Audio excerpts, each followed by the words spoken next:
fananye kumugukiro noti kumatimbagano a producer koze bulungi nnyo eno ye Daily Monitor bwati bwafanana kumugukirira oba front page era nga bakugambye wano third gold in the bag to equal world record bakulaze kifaananyi kya Joshua Cheptegei bwe yafuuse omuntu mu nsi yonna owokuna okubeera nga wangula gold misinde gya mita omutwalo yabadde wali mu ggwanga erya Hungary oyogayoga Joshua Cheptegei ate wano bakugambye Bitature ordered to pay 244 billion Uganda shillings. Omugago oyo Patrick Bitature kooti yamulagidde abeere nga asasula sente ezo ojja kubeera ng'osanga 244 billion Uganda shillings. UPDF Kano draws gun on police officer. Abasirikale abetunuzaamu emmundu wejje Kano ku ddaala lyaliko yatunuza mu wa police bafaaki ensonga za byakwerinda batugamba leave issues of the journals to the journals ensonga za banna byakwerinda tetubibalekedde. Questions as Rwandan dies in CMI custody.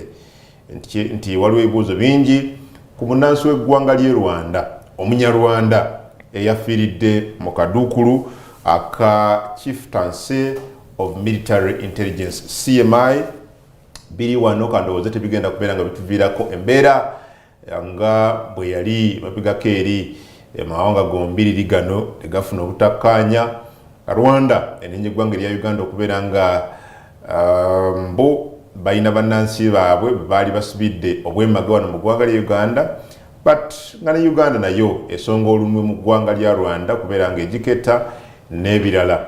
But now time has moved etwavaayo amawanga gaddamu tegakwatagana kakati bw'olaba ebibuuzo nga bino questions as Rwandan dies in CMI custody kandowooze bijja kuba solved amicably ekituufu kibeere nga kimanyibwa. Police impound car laden with explosives.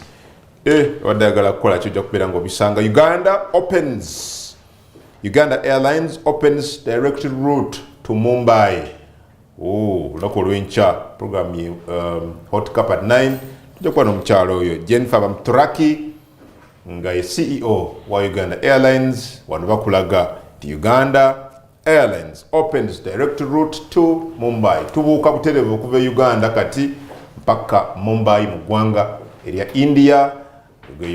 Tugenze twongera okugaziya routes zaffe obeze entambula ya Uganda. The other day twagulawo ekkubo erigenda South Africa twasobola okukola direct flights kati mawanga agawererako ddala. Omukyalo ono Jennifer Bamturaki is doing some good job era nga eggwanga erya Uganda atulina okwongera okumuwa support kubanga ndowooza entambula yaffe y'ennyonyi agikutte bulungi nnyo era kati we are very optimistic tujja kuba tuwongeza n'amakubo amalala ba direct routes mu mawanga agawererako ddala. UWEC obtains land for 4 regional zoos. Tugenda kuwongeza ku bungi bwa zoo ze tulina mu Uganda Wildlife Education Center yiyo bakugamba nti kakati yafunye ettaka yayagala kuteekawo zoo endala mu bitundu by'eggwanga ebirala Mbale, Gulu, Mbarara, Kyenjojo. Siraba mu Busoga terina weeri simanyi oba yo kiki naye nga kakati tugenda kuteeka zoo endala 4 mu regions Mbale, Gulu, Mbarara. Ndowooza Mbale being in the east soge freedom awo kale. Segirinya speaks out on sickness very sad. MP wa Kawempe eyo Mambuka Honorable Muhammad Segirinya bambi ali Bulaaya ajjanjabibwa yabadde atutegeeza nti alina buli kika kya kirwadde ku ye. Nina skin cancer, nina ebizibu mu mawuggwe eno mu kibumba ne Parliament ya Uganda tenfuddeeko. Parliament yakyogedde mu lwatu okusinza ku Segirinya mbu tebagenda kumujjanjaba. Simanyi ekyo kiva ku ki. Mubaka Muhammad Nsereko olunaku olwajjo yasobola okubawa $5 million ejali mu kujjanjabibwa but Segirinya insists Parliament ya Uganda yagambye tegenda kubeera nga emukwasizaako ku ky'obujjanjabi. I don't know what that means. Lwaki abalaba bajjanja? That's what we need to establish. Tulina okufuna official communication okuva eri Parliament, but at least kusenda kusegirinya agamba teyayambiddwa. Namboze bamuyamba ne bamujjanjaba. That is the wrong way to start. No, I'm telling you. That's the wrong way to start. You know. What is wrong? When you want to start from referring to someone, after all, nekungu bamukola bwe bati nga muyanga bamukola bwe bati, that ceases to be an argument. That's law. That's okay, because I've not concluded, Sir Simon. It's wrong according to you. But I know Nambos as a member of Parliament, yes, but that should not be the reason you are demanding for Segrinya to be treated. But demand that Segrinya are both members of Parliament. No, demand that Segrinya is treated in his own right. No. Do not refer to anybody else. Because Nambos was a member. Do they have similar ailments? No, but you see. Are they getting sick at the same time? You've asked. Are they similar conditions? And I've told you, among the Balala, Nambos is one of them. And she was treated, unless you're saying she was not treated. And because she spent most of the time, and until we get an explanation. Okay. If numbers had not been treated, you do not demand that Segrinya is treated? So you want to speak? I just keep quiet? Because I've not concluded. Conclude. Okay, you make your point. Conclude kubanga. Tugende mu New Vision. Segrinya. The law must provide a comprehensive way of dealing with some of these issues so that they are based on what the law provides and not what we see. Kale amale genda mu New Vision ku muko gusooka agasinga bagweregeddeko dda. Ndabye wano Cheptegei win third world title. The New Vision presents on its first page a picture of the excitement of that moment when was winning. Businessman borrowed the money from South Africa. Okay, London court orders Bitar Ture to pay back shillings 130 billion. Where that leaves his empire, we pray for him. He employs a number of people who we think may lose jobs if he loses his empire. Page 3 of the New Vision, the lawyers provide a candid discussion of the new Divorce Act, and where they're saying no proof of adultery, no divorce. If you don't prove adultery, you must prove adultery beyond saying I saw messages, beyond they have been coming. You must show that while they have been coming and you saw messages, you also saw them intercourse each other for that matter. There's another picture here.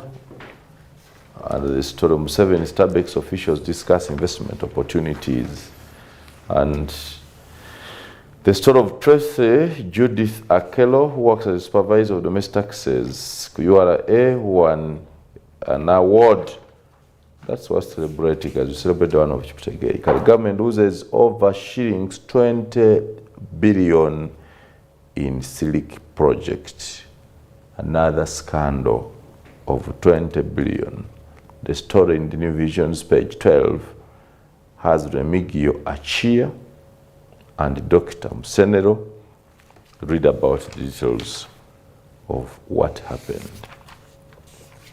The New Vision has also talked about the crisis in Parliament and FDC, where lawyers are saying the Speaker was right, but the Secretary General of the party, Angela Mafe, was also right. And they are weighing in on who was more right than the other. In the case of Semu Junganda, who FDC, purported by Nandla Mafabi,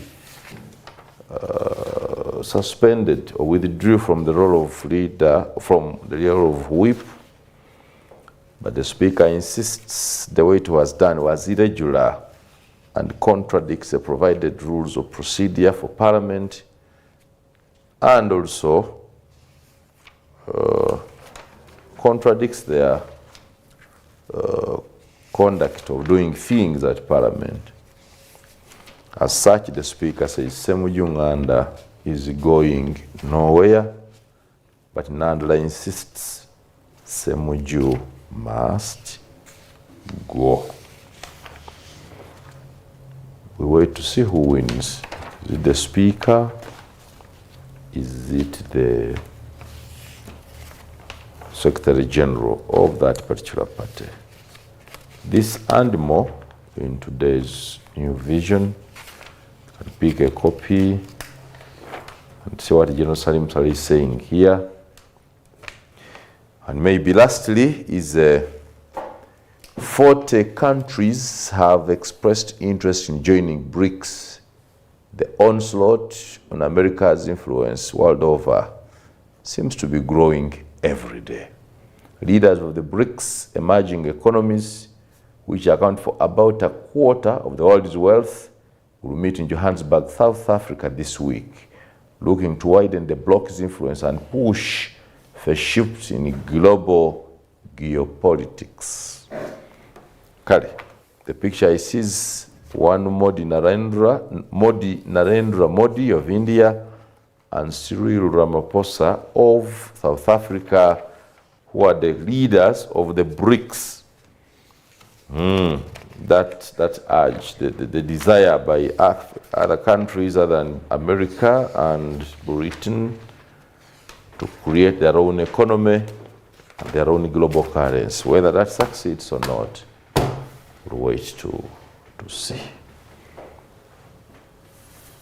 Okedde afulumye leero amawulire nago alina mangi era nga bw'ati bwafaananye kungulu wano nga bw'olaba.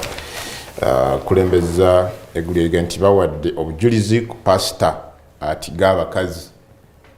Ebifaananyi byatambudde ku social media ebyalaze pasita omu nga ayina gy'akwata ku bakyala. Kati bawadde obujulizi baani pasita ki ojja kubeera nga obiraba. Omuzimbi asse munne n'amuziika mu musingi. Lwaki asse munne n'amuziika mu musingi? Biri mu Bukedde. Muzimbi ki byabaddewa ojja kubeera nga obiraba. Poliisi ettukizza ebikwekweto ku kawunyemu. Abanya ne mugangayira ne muvuga amamotoka. Poliisi eyongedde okubeera ng'ensonga y'akawunyemu egikwatisa maanyi. Biri wano olupapula lwa Bukedde afulumye enkya y'olunaku olwaleero. Abongera okulaga obujulizi ku pasita bakulaga wano ng'asokoola. Obujulizi ku pasita atiga abakazi, buli omu alina kyayogera. Engeri gy'abadde abatigaatiga wuuno producer wange basobola okulaga ku kifaananyi wano. Pasita abadde atigaatiga yoyo gw'olaba wano ku lupapula luno olwa Bukedde. Wuuyo yaani bamukulaze. Bwe tweyongerayo again bakugambye Donald Trump awonye ekkomera n'akyusa pulaani. Ebyobufuzi mu ggwanga erya Amerika nabyo birabika nga bitutte twist endala. Omusajja ayagala kudda. Bwe tunulya wano music wa Bobi Wine anfuukuula. Bobi Wine akyayimba. Mukyala wuuno ku muko ogwokusatu again nti buli waawulira ennyimba za Bobi Wine atabuka. Yaani ojja kuba omusanga mu lupapula lwa Bukedde omuko ogwo ogwa okusatu. Bwe tweyongerayo wano bakugambye nti engeri ssente z'emyoga gye ziyambye okukyusa ebyenfuna by'abantu b'omu district oba b'omu bitundu by'ekigezi. Emyoga ziyambye baani. Eri wano ojja kuba ensonga eyo ogyesomera obeere ng'ogitegeera. Omumbejja Ssanga Lyambogo yeebazizza okumaliriza diguri. Yoga naawe okubeera nga wamaze diguri. Mumbejja omuzimbi asse munne bongedde okuwa details ku mboozi eyo. RDC n'aba Buganda Land Board bagumizza ab'ebibanja 4,000 abaagobwa ku ttaka. Biriwa bino RDC ki bamuyita Hawa Ndeege agumizza abantu abaagobwa ku ttaka agaba ne temutya mujja kubeera nga muddizibwako. Pastor Sekade asiimye Walugembe. Emboozi ezo ziri wano mu byemizannyo. Tuyongerayooko eno amuli gye gaggwera. Spain ekomezza Bungereza ku munaabo. Kiki Spain bagiwangudde kitega Spain rather Bungereza yawanguddwa Spain, kitegeeza nti Bungereza ekyalina olugendo luwanvu nnyo okuwangula ku kikopo ekya World Cup ogibaga n'egy'abakyala era yakomye ku final Spain ekikopo n'ekitwala ate bwe liratuuka eno ku gyaffe egy'abaami. Sam Timbe enfaaye erese ebibuuzo bamukulaze wano. Sam Timbe abadde omutendesi wa Uganda Revenue Authority, one of the football clubs mu liigi ya Uganda. Engeri gye yafuddemu bakugambye erese ebibuuzo oba ereese ebibuuzo bingi kubanga yali ku training n'awulira nga awuliramu olusujjasujja enkeera teyasimatuka. Eri wano Vipers eyiga goal 3 bagitimpudde olunaku olwajjo bakulaga wano Man U engeri gye bagimye penalty yaayo yabadde esamba ne ttiimu ya Tottenham Hotspurs naye nga bukedde emboozi mulina wano. Fabregas yakola assist meka wakuddamu wano byonna biri mpapula lwa bukedde olufulumye enkya y'olunaku olwaleero. Amawulire ndowooza bwega tekujjako nga Sir Simon Myanga Lutaaya alina eggulire lyalowooza litayinza kuleka kugaalina mu ngalo ze. I think you are reviewing the Daily Monitor, which you did not sufficiently do. Is this Vita Ture story, which is interesting and speaks volumes about our businessmen and our recent stories. Vita Ture ordered to pay $65 million.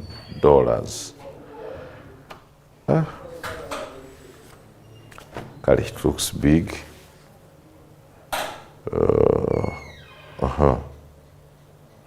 Anyway, Kali, we can break off and return with an update online.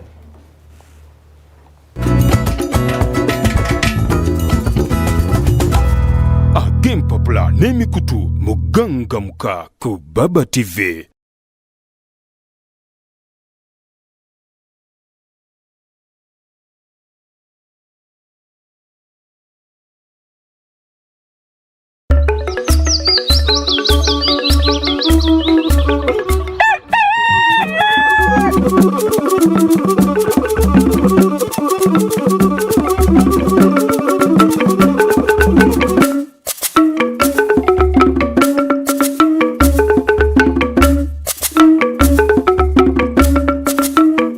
Eno ni Gangamuka ku Baba TV.